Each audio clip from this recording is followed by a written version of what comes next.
Jaya Radha Madhava Kunja Bihari.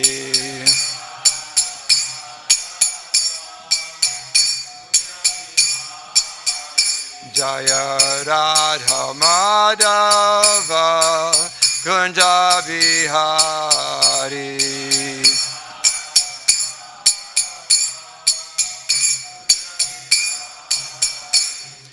Gopi Jana Vallabha Girivaradhari.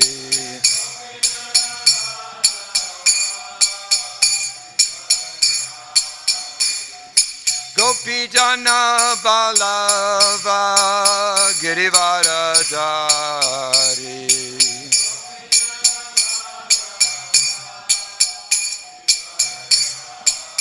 Yasodanandana Vraja Jana Ranjana.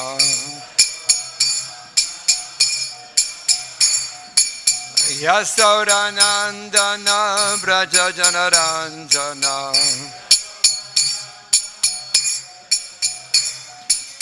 Jamuna Tira Vanachari. Jamuna Tira Vanachari.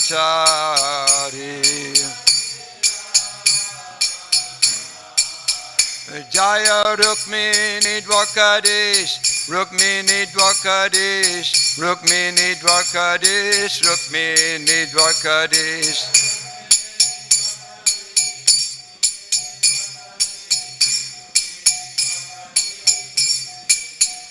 Jaya Prabhupada, Jaya Prabhupada, Jaya Prabhupada, Jaya Prabhupada.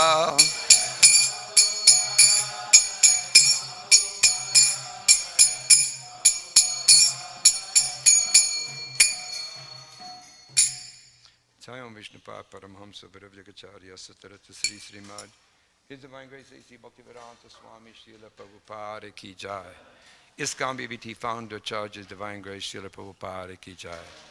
Jai Om Vishnupad Paramahamsa Paramjagacharya Satarata Sri Srimad His Divine Grace Srila Bhaktivedanta Goswami Maharaj Ki Jai. Ananti Koti Vaishnava Vrinda Ki Jai. Namachar Srila Haridas Thakur Ki Jai. Prem se kaho Sri Krishna Chaitanya Prabhu Nityananda Shri Advaita Gadadhar Sivasari Gaura Bhakta Vrinda Ki Jai. Shri Shri Radha Krishna Gopinath Shamakun Radhakun Giri Govardhan Ki Jai. Shri Vrindavan Dham Ki Jai. Shri Mayapur Navadip Dham Ki Jai. Jagannath Puri Dham Ki Jai. Jamuna Mai Ki Jai. Ganga Mai Ki Jai. Srimati Tulsi Devi Ki Jai. Srimati Bhakti Devi Ki Jai. Grantaraj Srimad Bhagavatam Ki Jai. All glorious assembled devotees. All glories to the assembled devotees. All glories to the assembled devotees. All glories to Sri Sri Guru and Gauranga. Jaispam. Om Namo Bhagavate Vasudevaya. Om Namo Bhagavate Vasudevaya. Om Namo Bhagavate Vasudevaya. So, third canto, Bhagavatam, 17th chapter. Today we read text 23, 24, and 25.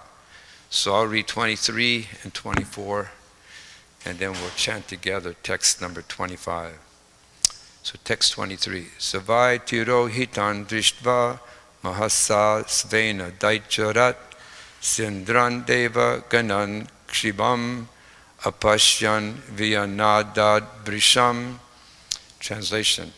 On not finding Indra and the other demigods who had previously been intoxicated with power, the chief of the Daityas, seeing that they had all vanished before his might, roared loudly.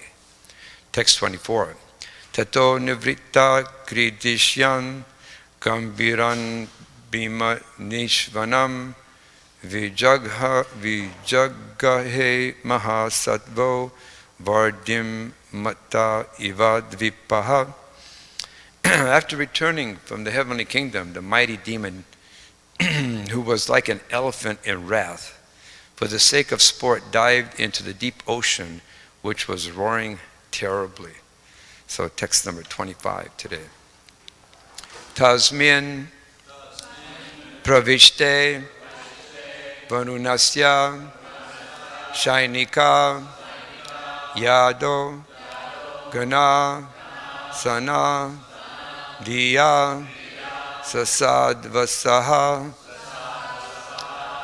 ahanyamana api tasya varchasa padarshita durataram pradudruvuhu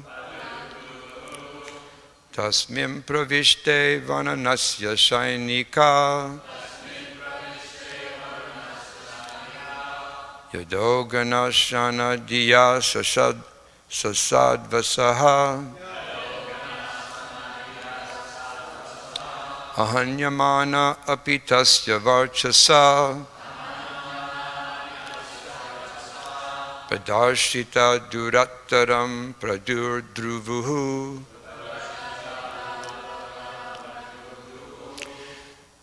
tasmim pravishte varunasya sainika yadoganasana diya sasadvasaha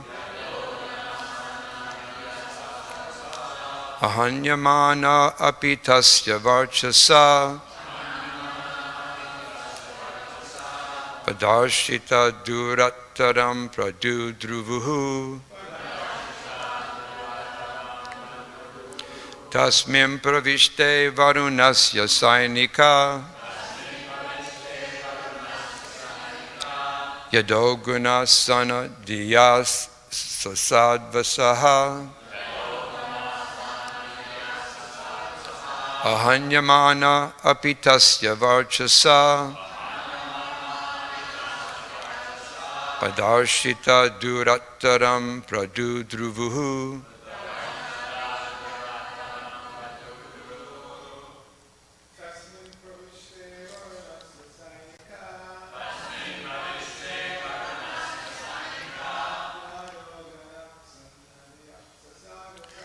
yadoganasana diya sasadvasaha ahanyamana apitasya varchasa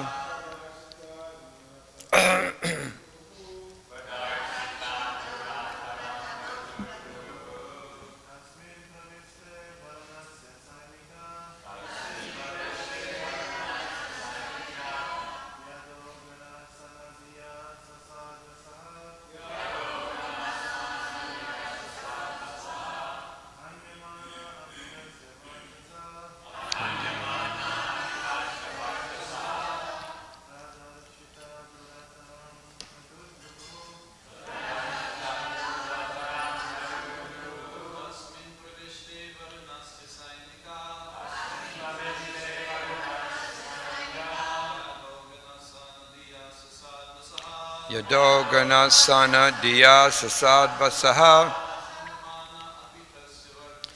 ahanyamana apitasya varchasa pradarshita surattaram padudadvuhu tasmim pravishta varunasya shainika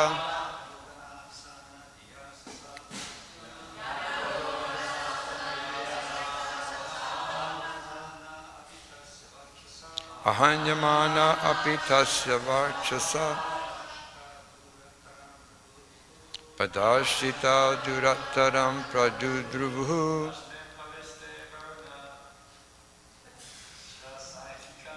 tasmim pravishte varunasya shainika yadoganasana diya sasadvasaha ahanyamana apitasya varchasa pradarshita durattaram pradudruvuhu. Mataji's.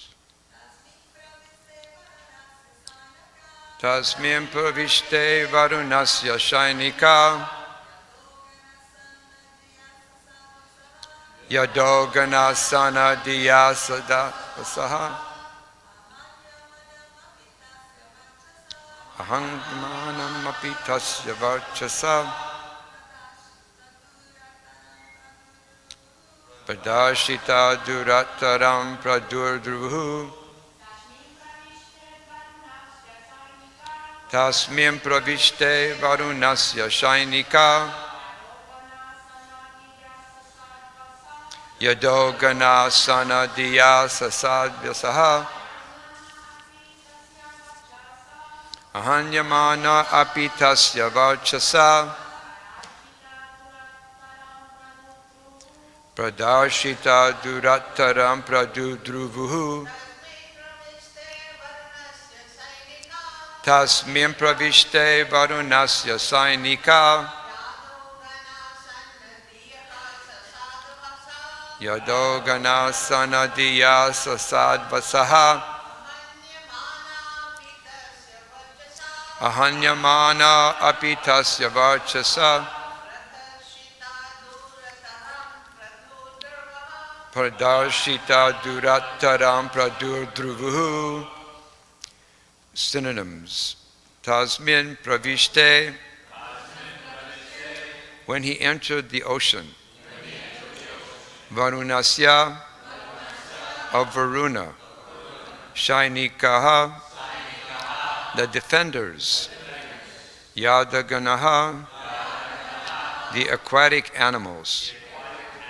Sanadiyaha. Depressed. Sasadvasaha. With fear. Ahanyamanaha. Not being hit. Api. Even. Tasya. His.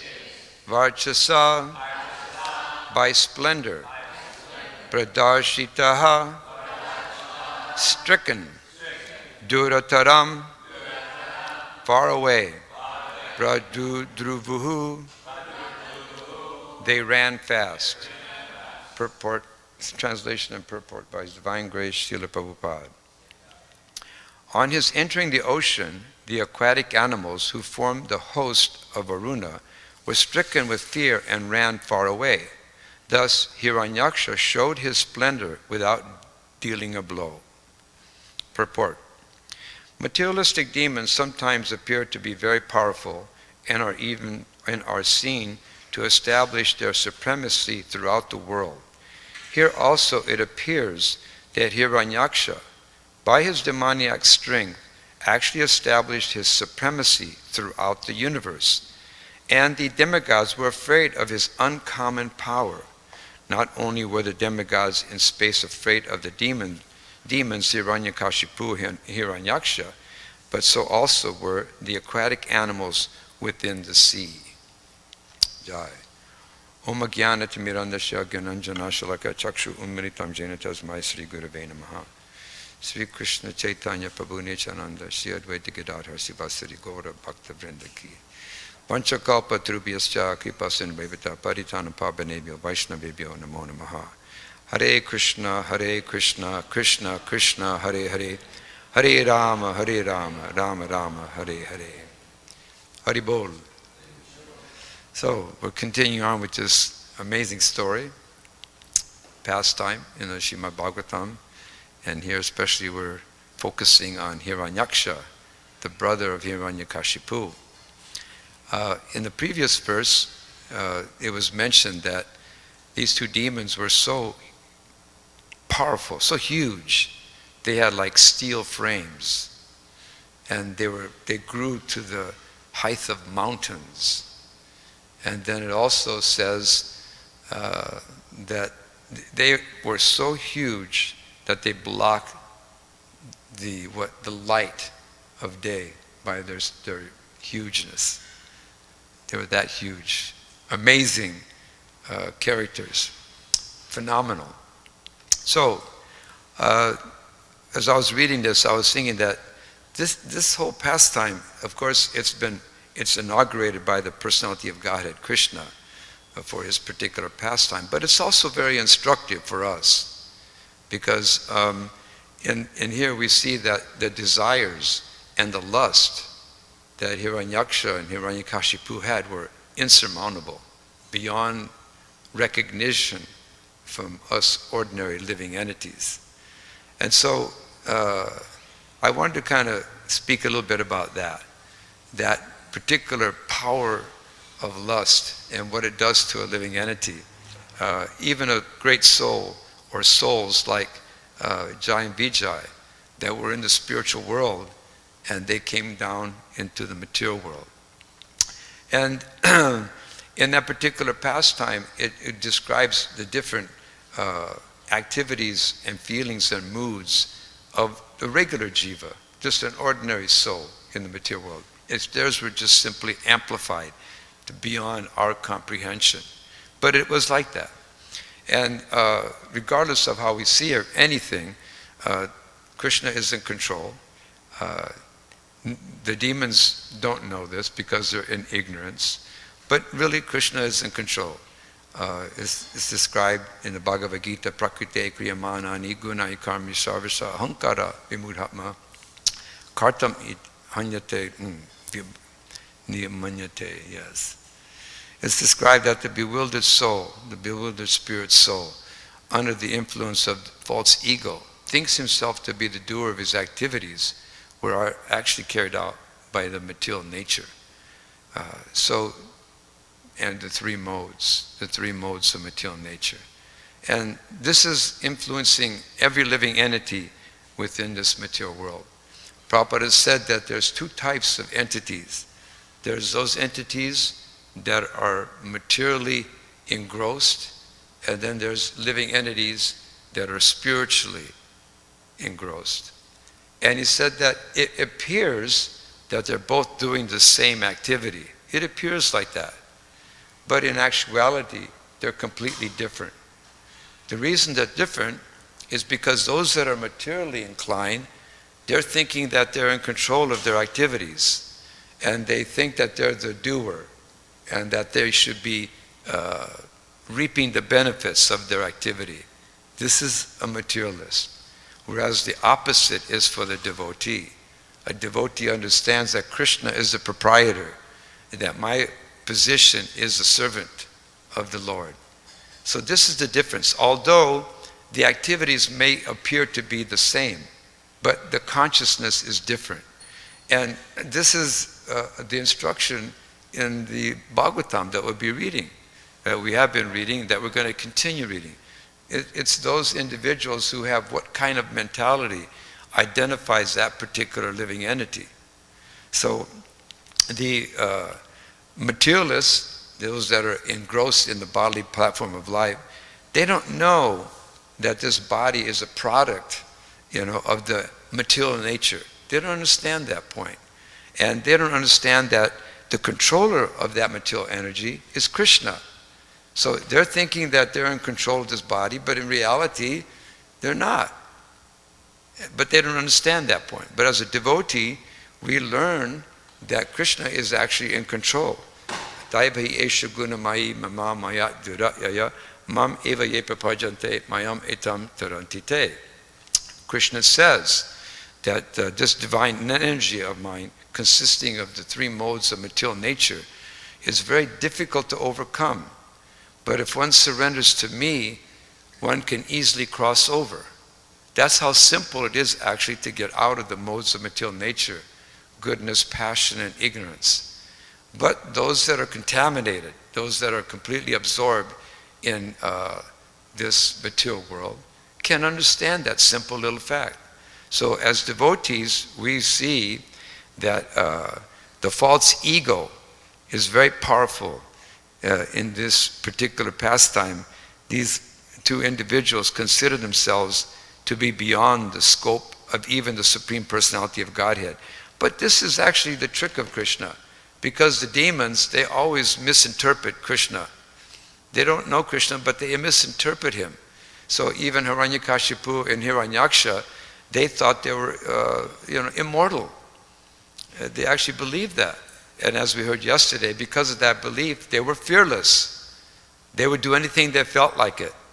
And they would exhibit that strength and that power but due to their ignorance, they had no idea, they don't even care to know, that the material world is under the control of the divine nature, of Krishna's nature.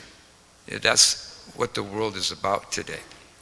So, as devotees, one instruction that's very important is Sarvapadi Vinaya Mukta Tatparat Vena Nirmalam Rishikena Rishikesha Sevanam Bhakti Uchate.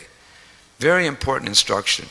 It's that when the spiritual, when the soul, when the living entity actually renders service to Krishna, there's effects, there's side effects of that activity. One side effect of serving Krishna is that one begins to realize that he loses all material designations. Just automatically. It's not something that one even has to think about. Immediately that effect takes place. And so one begins to lose, think about, or act with material designations. The second side effect is, on this activity, is that by serving Krishna, automatically one's senses become purified. And that purification is just by rendering service to Krishna.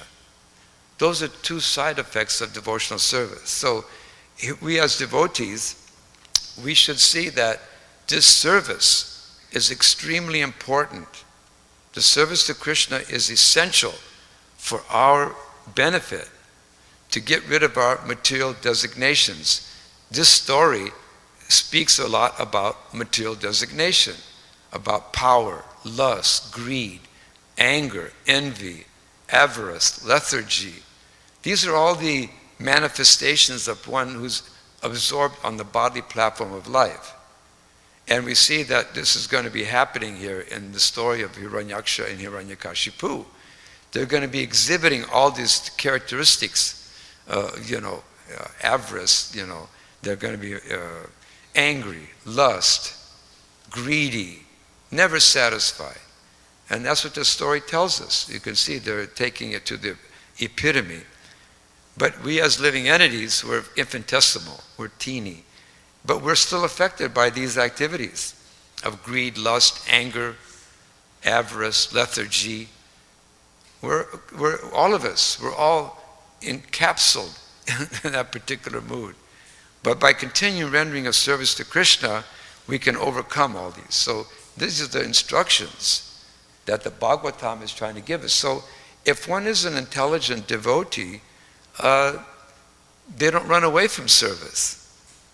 Sometimes we run away from devotional service.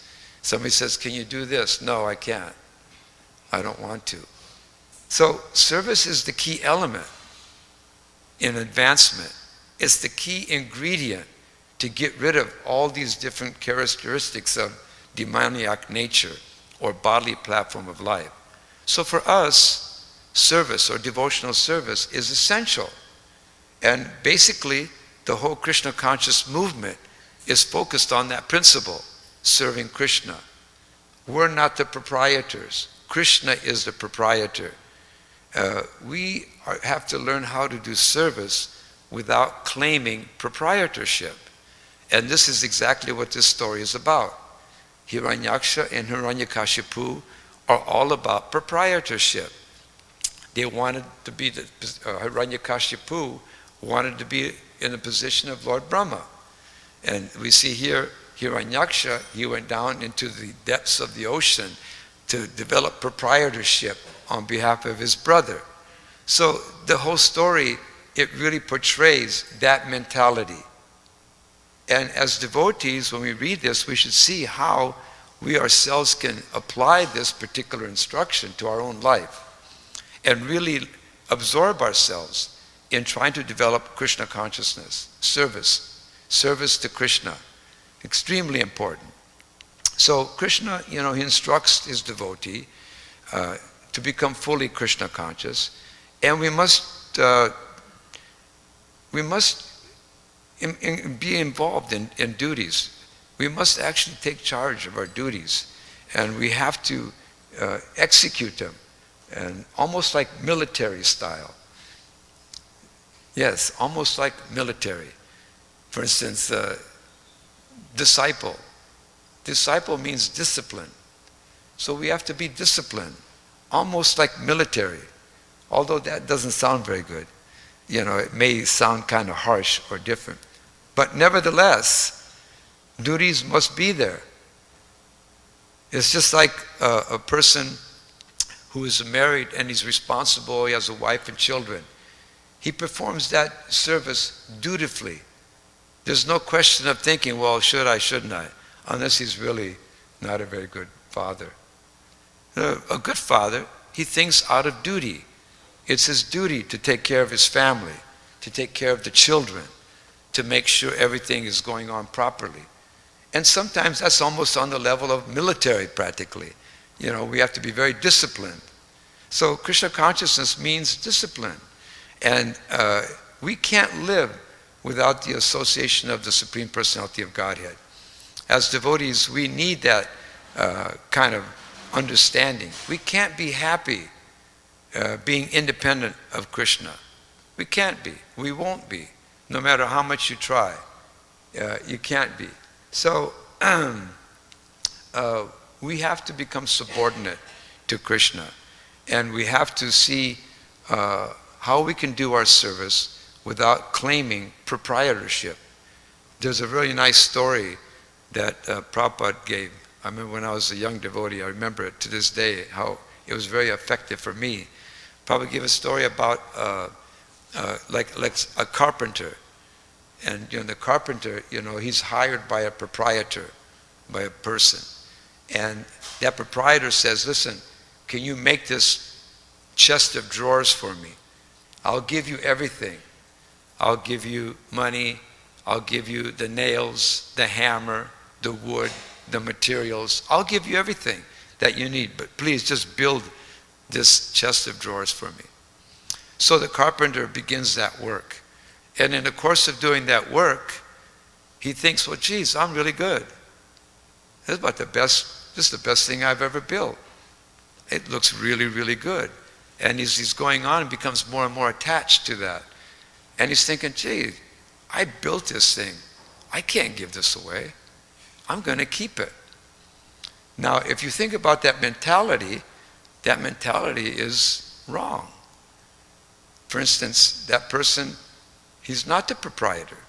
He's simply the servant. And he's got all these ingredients to do everything that he needs in order to finish his service. And who's that given by? It's given by the proprietor. So in our case, Krishna is the proprietor of this material world. He gives us everything. He even gives us the intelligence to execute our service in the world. Svavasa Prabhu sanivisto matas jnanam apohanam cha. He gives us the intelligence, how to even do it. We have no idea. He gives us that knowledge. And so then we get all this, but then we think, it's mine. Then we start thinking, I'm the proprietor. It belongs to me. My body, my mind, my this, my that. And that's the difficulty. And we see in this particular pastime, it's that difficulty in a greater context. It's huge. These are huge entities. Hiranyakashipu and Hiranyaksha. We're teeny, but still we have that same ego. Everything's given to us, it's handed over to us, but at the same time we think it's ours. And we think that we should be able to use it the way we want to. So this story is telling us that that's not the proper mentality, not the proper consciousness. We actually have to be Krishna conscious. And the difficulty is that lust is such a powerful ingredient. Shri Bhagavan Uvacha Kama Esha Kora Esha Rajaguna Samudbhava Mahasana Mahapatma Vidhi Enam Iha Vairinam. Yes, it's that lust. Krishna says that it's lust only Arjuna, which is born of contact with the mode of passion. Yes, it's passion. Like we see Hiranyaksha, Hiranyakashipu. They're absorbed in this mode of passion. And from that, later transformed into wrath. into anger. And we can see how even in this particular pastime a couple of verses ago, Hiranyaksha was angry like an elephant in wrath. If anybody's seen an elephant in wrath, we've seen documentaries, right? When you see an elephant go mad, anything in their way, they'll destroy it. And then there's what we call the mad elephant offense. You put an elephant in a garden of flowers, he'll uproot everything and trample it, destroy it. So we see that Krishna's telling us that when we actually get involved in this lust, under the modes of material nature, that we become wrathful, angry, really. And this, Krishna says, is the all-devouring enemy of the world, of every living entity. That is it devours us. Just like if you've seen that documentary of an elephant, you'll know what devour means. They'll pick up a car and throw a car. They'll trample, they'll kill, whatever they have to do. This is an elephant in rage. And in that particular translation, a couple of verses back, it says that was the mood of Hiranyaksha. He was like a mad elephant. And that was due to lust. So we as devotees, we have to be very careful. We're in that same kind of situation. It says that when the living entity falls into the material world, when we come into this material world and we come into contact with the mode of passion, our love for Krishna, our loving tendency for Krishna turns into lust. Yeah, Prabhupada said that. So we're pure spirit soul, but you come in contact with this material energy and it turns into lust. And Prabhupada said it's just like if you have milk and you take tamarind, sour tamarind, and you mix it with milk, it turns into yogurt. It's a transformation. We become transformed. In the spiritual sky, we loved Krishna like anything. But for some reason, we wanted to come here in the material world, and it's transformed into lust. And we see the symptoms of that. We see our anger, we see our lusty desires, we see, our wrath. There's so many things that we've all experienced. We're experiencing it because of this lust. So when lust isn't satisfied, it turns into wrath. That's what's happening here. These two boys, they're overcome with wrath. And then this wrath turns into illusion. What is that illusion? That illusion is that we think we're this body. And then we act on that platform. We think we're this product of the material energy. And from that, because of that, we're eternally in this material world. Eternally, we're here. You can't get out on your own. You cannot leave this planet and go back to God on your own. We need assistance. Krishna says he'll give us that. He says, Man mana bhava bhakto majjichi mam namaskaru mam evashise. So what is that? Satyam te pratijane priyosime. Yes. Krishna says that just all he wants out of us is that just think of me, meaning Krishna. Think of me. Worship me. Become devoted to me. Just love me. If you do that, then Krishna says that I'll deliver you because you'll be my friend then. And that's how easy it is. So the whole Krishna conscious mood is to become a friend of Krishna and love Krishna, serve Krishna, devote ourselves to Krishna, pay homage to Krishna, bow down to him. Teach ourselves that Krishna is the proprietor. He owns everything. We're simply here as servants. And if we think that we're anything outside of that, then we're really in illusion. And that illusion is what will bind us in this material world forever. You'll never get out. So we have this great opportunity in Krishna consciousness to serve Krishna. Don't run away from service. Run to service. Because that service is your key. It's our key element to get out of here. Because when we do that service, then we understand that we're not the proprietor. We're not. We don't owe anything here, no matter what we've been given. So, what Krishna wants us to do is just love him. And especially, Krishna says that he wants us to love him in his two-armed form. That's very important. Just so many different incarnations of Krishna. But loving Krishna in his two-armed form, as Govinda, Shyama Sundar. This is very important, because that aspect of that service and understanding that two-armed form of Krishna, who has a lotus flower, who has peacock feather in his hair, that particular form of Krishna is what Prabhupada said was known as confidential knowledge. That is part of the confidential knowledge. If you actually are attracted to the form of Krishna in that form, that's considered to be confidential knowledge. And from that confidential knowledge, Krishna guarantees you, all of us, or anybody, that you can go back home, back to Godhead. And that's what we should be doing here, becoming very absorbed in that two-armed form of Govinda, Shyama Sundar, in Vrindavan, associating with the gopis, with a peacock feather, flute in his hand, playing the flute. This is confidential knowledge. And ultimately, that's our goal in Krishna consciousness, to come to that particular level. And that way we can get out of that mood of Hiranyaksha and Hiranyakashipu. And we can get rid of the wrath that we all experience due to the lust, greed, anger, avarice, so many different things that we experience daily.